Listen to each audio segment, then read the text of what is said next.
asked the airlines to provide them the manifest with contact details?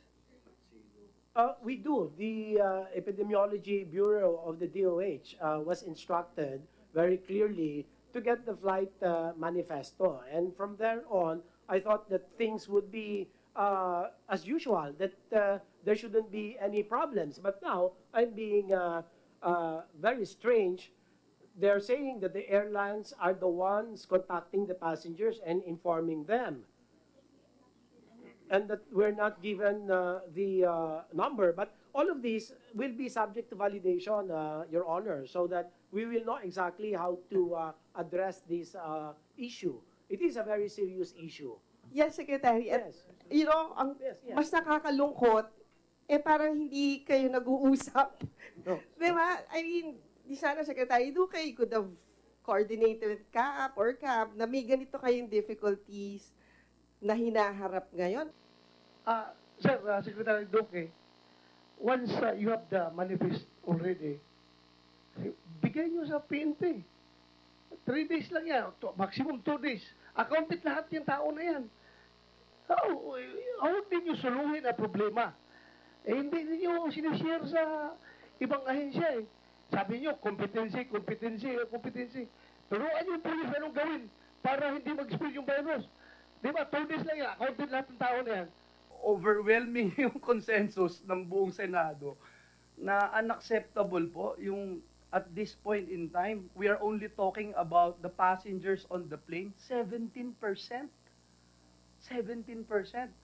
We wanted to find out who's in charge, who's accountable. Kasi kung sasabihin natin, ready tayo, we're doing everything we can, and then we hear from the horse's mouth na hindi sila na-contact, hindi sila na-coordinate kung paano sila makakatulong. Sad to say, what we have here is a glaring example of a failure to communicate.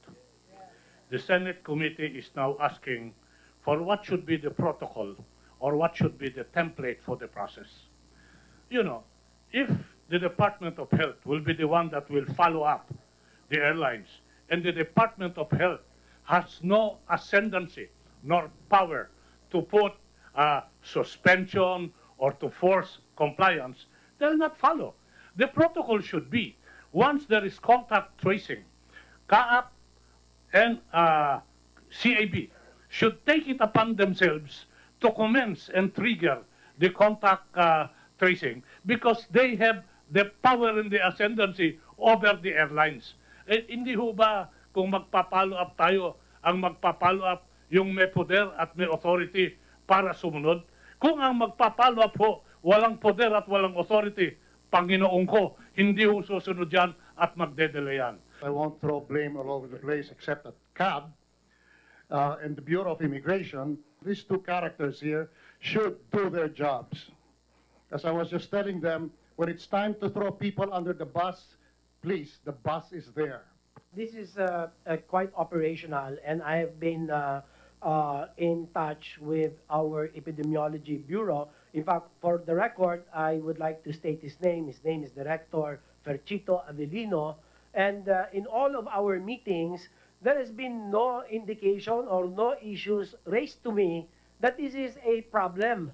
Because he's saying, he's telling me that he has already spoken to my undersecretary, but I'm not aware that this is this very operational. As a Secretary of Health, I really don't know the steps, the specific measures of how this should be done. And I hope, Mr. Chairman, that you give me a chance to look into this, and I'll have it investigated, because I can see here an issue of lack of transparency on the part of some of my people here, and I'd like to investigate this to go into, because alam niyo, nangyayari po lahat ito. Araw-araw, ini-interview kami, araw-araw, nagmi-meeting, may task force, may repatriation. Yung po mga ganitong operational details, hindi po nalalaman ng Secretary of Health yan. And I think some of the secretaries would agree with me that such operational details are already assumed as part of their job, and we presume this is part of the regularity of their work. So, mahirap naman po yung Secretary na pakikialaman ko lahat ng detalya, and I will lose sight of the bigger picture. The Secretary of Health is pointing his finger at his underlings. When there is only 17% of those passengers have been contacted since this issue erupted. I think it's not just a failure of, failure of communication. I think it is also a failure of leadership on the part of the health department. What happens to the principle of the unit of command? I thought this is a health issue, and the DOH should be the first line of defense, and should be designated as the OPR, the Office of Primary Responsibility. We shouldn't be blaming other people, because this is a health issue.